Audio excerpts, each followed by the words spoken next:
Olá, hoje é 25 de março de 2021, dia do aniversário da mulher que eu amo, da minha mulher, da minha amada Maria Isabel de Castro Pinto. Mando aqui para ela um beijo muito certo de que ainda viveremos muitos anos juntos, inclusive para criar o nosso filho Arthur, né? Que está cada dia mais lindo. Pois é, mas hoje é um dia em que eu preciso também conversar com você aqui e apelar para você pôr o seu like se gostar desse comentário, compartilhar em outras redes sociais, avisar os amigos que tem um canal independente, que não é governo, que não é oposição, que não é esquerda, que não é direita, tá? É este aqui, o canal José Neumann e Pinto. E o canal José Neumann e Pinto hoje começa com uma constatação de um querido amigo meu, um grande empresário, que explicou para mim aquela história do Arthur Lira e falar em remédios amargos, fazer uma ameaça velada ao Bolsonaro depois do vexame que foi aquela reunião do o Comitê para a Covid. O Bolsonaro fez um pronunciamento em cadeia de rádio e televisão que eu já dessequei aqui para você no vídeo anterior a este. Eu não vou repeti-lo. Mas o que ele fez no dia seguinte foi uma mancada, uma palhaçada maior ainda, ao reunir 6 governadores. O Brasil tem 26 em um Distrito Federal. Entre eles não estava o governador de São Paulo, que ele aponta como inimigo, e que é o único responsável por termos alguma vacinação no Brasil. Porque o Dória pode ter os defeitos que tem, mas a verdade é que quem está se vacinando no Brasil está sendo vacinado basicamente por Coronavac, resultado da parceria do Instituto Butantan de São Paulo. É de São Paulo sim, viu, seu Bolsonaro? E São Paulo faz parte do Brasil, e São Paulo foi o lugar onde o senhor teve mais votos no segundo turno de 2018, apesar do senhor dizer que foi uma eleição fraudada. Pois é. Então, essa palhaçada foi demais até para o Centrão. Falar em união nacional e convocar só os governadores amiguinhos, compadritos, é demais, né? E os ministros? O que é que fazia ministro ali? Para que tinha ministro numa reunião de união nacional? E o vexame que passou o Luiz Fux, comparecendo, né, a esse tipo de converscote, eu diria que é um converscote de fim de feira. Pois eu estava contando que um empresário amigo meu, bem sucedido na vida, me explicou que aquilo tudo foi o que inspirou o Arthur Lira a falar nos remédios amargos, nos remédios institucionais amargos, de que ele falou.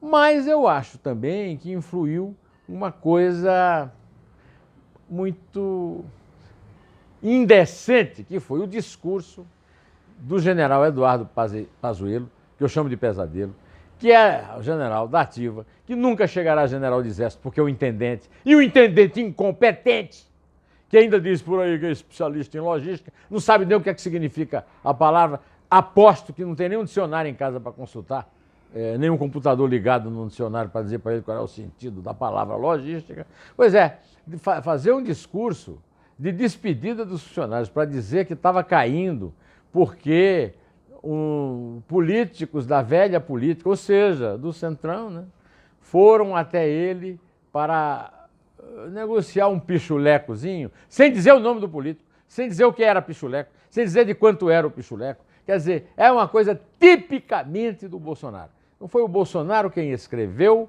esse discurso que o Pazuello leu para pesadelo, leu para completo descontentamento do ministro que assumiu, que não tem nada com isso, que é o cardiologista Marcelo Queiroga, está sendo chamado de Marcelo Que Droga, né? E logo deu uma entrevista coletiva, parabéns, entrevista com pergunta e resposta, só que disse que vai aplicar 1 milhão de doses de vacina por ano. Um amigo meu me telefonou para dizer, bom, 1 milhão por ano, tem 10 milhões de vacina, em 10 dias acaba a vacina. É por aí, porque é tudo com que eles contam. Eles são uns farsantes, miseráveis, são realmente uns elementos de péssima catadura, gente muito ruim, nada de cidadão de bem. E é por isso que o Centrão está cobrando o seu preço. O Centrão está cobrando o seu preço e está dobrando a aposta. Esse é o recado do Arthur Lira. O recado é esse, olha aqui, nós estamos custando pouco, vamos precisar de mais. Eles querem o Ministério das Relações Exteriores para o Fernando Collor de Mello, conterrâneo do Arthur Lira, né? E também acho que torturarão o Marcelo Queiroga, viu? Até fazê-lo cair e aí nomear alguém do seu interesse, seja aquela senhora que eles apresentaram que o Bolsonaro terminou não nomeando, para atender um pedido do filho do primogênito Flavinho, né? Enquanto isso, o preço também vai aumentando por outros motivos, né? A manchete da UOL hoje foi uma reportagem de Amanda Rossi, Flávio Costa, Gabriela Sá Pessoa e Juliana Dalpiva, contando que 6 pessoas que tiveram cargos no gabinete de Jair Bolsonaro, na Câmara dos Deputados, antes de 2007, sacaram pelo menos 90% dos salários que receberam quando se tornaram, anos depois, assessores de Flávio e Carlos Bolsonaro na Assembleia Legislativa do Estado do Rio e na Câmara Municipal do Rio de Janeiro, respectivamente. Receberam R$1.580.000 e retiraram em dinheiro vivo pelo menos R$1.410.000. Esses 6 funcionários tiveram o sigilo bancário quebrado pela investigação da tal da rachadinha, que eu chamo de peculato, que eu chamo de extorsão, no gabinete de Flávio Bolsonaro na LERJ. A quebra começou em janeiro de 2007, depois que essas pessoas já tinham saído da Câmara dos Deputados, então não é possível saber o que fizeram com os salários que receberam no gabinete de Jair Bolsonaro. Isso é uma vergonha. E os tribunais superiores não podem continuar se tornando cúmplices desse tipo de crime exposto a detergente e luz do sol. Bolsonaro é o verdadeiro autor do discurso do Pazuello e é também o verdadeiro inspirador, padroeiro, patrono do episódio que está manchando o próprio nome e o nome dos 2 filhos, que não são políticos, não, né? A família Bolsonaro não tem nada a ver com a política, nova política, não tem político profissional. Mas eu quero também ainda dedicar um pouco dessa minha... só para terminar esse capítulo do Bolsonaro, esse meu amigo disse assim, o problema é o seguinte, Bolsonaro agora é um mau negócio. Por isso que o alto capital se reuniu com o Rodrigo Pacheco e o Arthur Lira, e depois o Arthur Lira participou da palhaçada da tal reunião da União Nacional, e aí detonaram, aliás, quem detonou mesmo foi o Arthur Lira, né? Tudo. Bolsonaro é um mau negócio, anote aí. E outra, a tendência do Bolsonaro é sempre piorar, e à medida que ele piora, ele torna mais inviável a permanência dele no seu desgoverno. De qualquer maneira, eu não podia também deixar de tratar de outra personagem que está embrulhando o meu estômago. É a senhora Carmen Lúcia. Olha, um juiz concursado, como Sérgio Moro, sem nenhuma mancha no seu currículo em matéria de corrupção ou em qualquer outra matéria, não pode ser condenado por uma procuradora, não tem assim nenhum grande feito jurídico, né? Que nunca foi magistrada e que foi nomeada pelo réu, que foi condenado por esse mesmo juiz. Eu acho que isso intimida o Ministério Público e juízes de primeira instância. E levo em consideração a nota que a colunista da Folha de São Paulo, Mônica Bergamo, publicou numa série que ela chamou de Bumerangue. A terceira da série diz o seguinte: interlocutores frequentes de Lula acreditam que ele não levaria à frente um processo de indenização contra a União ou contra Moro, preferindo tratar o assunto como página virada. Mas vários deles defendem que o ex-juiz seja acionado. Eu duvido. Na verdade, eu duvido até que o juiz venha a ser condenado, porque a repercussão dessa decisão, que teve o voto decisivo mudado pela ministra Carmen Lúcia, não está pegando bem e vai pegar cada vez pior à medida que os fatos forem confirmando que tudo foi um acordão, o acordão que vai virar num acórdão. Um amigo meu muito querido, que prefere ficar sob sigilo, mandou para mim um texto que foi escrito por um juiz, um ex-juiz, um advogado, que tem até Ricardo Sampaio, da OAB do Paraná, 25.788, e me autorizou, inclusive, citar a pessoa, né, que escreveu o texto, que eu lesse o quanto eu quisesse do texto. Eu fiz uma seleta de um trecho que eu quero ler aqui para você. Um texto dirigido e entregue no gabinete de Carmen Lúcia. Seu voto vai muito além da dúvida sobre o suposto e sagrado direito constitucional do réu, que até o momento só foi vislumbrado como violado por 3, dentre 11 ministros da Corte Suprema. Extrapola o julgamento isolado. Espraia-se pelo país como inequívoco sinal de premiação à impunidade.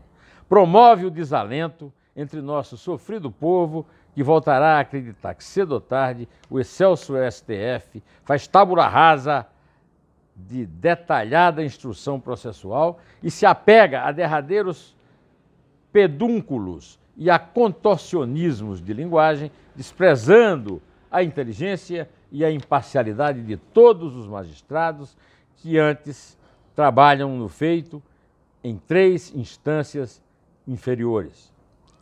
Aterrador que o voto decisivo de uma só penada absolva, por via indireta, um réu já condenado em 3 graus de jurisdição e por mais da metade da opinião pública do país, e condena e execra o mais corajoso, intrépido, célere, preparado e leal juiz, que, ao risco da própria integridade física, foi um sopro de alento para 215 milhões de brasileiros acostumados e conformados com a impunidade dos poderosos, herança e cultura malditas que nos acompanham há 521 anos. O seu voto, e mais do que ele, a circunstância da reconsideração tardia, sem argumentos técnicos sólidos e convincentes, restabelece a desesperança de todo um povo e fortalece os pregoeiros da ditadura, mediante atos delinquentes que pregam até intervenção em nosso sagrado STF. Talvez tenha sido também, ainda que inconsciente, a martelada que faltava no último prego do caixão da mais importante operação do combate e desestímulo à corrupção em nosso querido país e talvez no mundo. Olha aqui, ele termina lembrando o seguinte,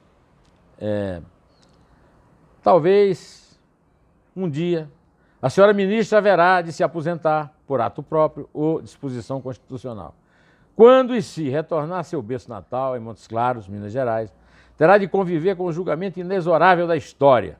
Nele, infelizmente, entrará a pequenada, pois o que ficará na sua memória não será a defesa de um direito individual, por mais relevante, mas sim de ter se vergado a verborragia de diatribes e achincalhes de um seu par, este sim, claramente suspeito por infatigável guerra contra um homem de bem, íntegro e digno, cujo único crime foi ter sido juiz, na maior acepção da palavra, ter cumprido sua missão e ter trabalhado por um Brasil melhor. Então, poderá voltar os olhos para as consequências danosas de seu voto para o Brasil e a própria ordem jurídica e também para as montanhas do Cerro, a pouco mais de 300 quilômetros. E haverá de se lembrar da grandeza de seu conterrâneo Pedro Lessa, ali nascido, tido como o maior dos ministros do Supremo Tribunal Federal. Talvez porque foi súdito dos autos e da justiça, e sempre viu o juiz como verificador da norma e construtor das soluções. Felicidades, e que os céus apaziguem seu coração e mente, quando, cedo ou tarde, se der conta da enormidade do erro ontem cometido e de suas danosas consequências para a justiça e o Brasil. Eu termino aqui um pedaço do texto da carta do ex-juiz à ministra, para, enfim, encerrar, relembrando um episódio de ontem, um episódio lamentável, em que um dos principais assessores para assuntos internacionais do monolíngue, não é monolíngue, pelo amor de Deus, nem a língua portuguesa o Bolsonaro fala, né? Que é o senhor Ernesto Araújo, chanceler, e o seu assessor Felipe Martins. Felipe Martins foi ao Senado, em que o seu chefinho, querido, amado, respondia à pergunta dos senadores, e quando o presidente do Senado, Rodrigo Pacheco, discursava, ele fazia este gesto aqui, pode significar um gesto chulo, mas não foi um gesto chulo, não. Foi um gesto político, de adesão ao white power, ou seja, um gesto racista um gesto supremacista. Esse sujeito tem que ser demitido e tem que ser processado, porque isso é crime. Crime contra a liberdade, crime de preconceito.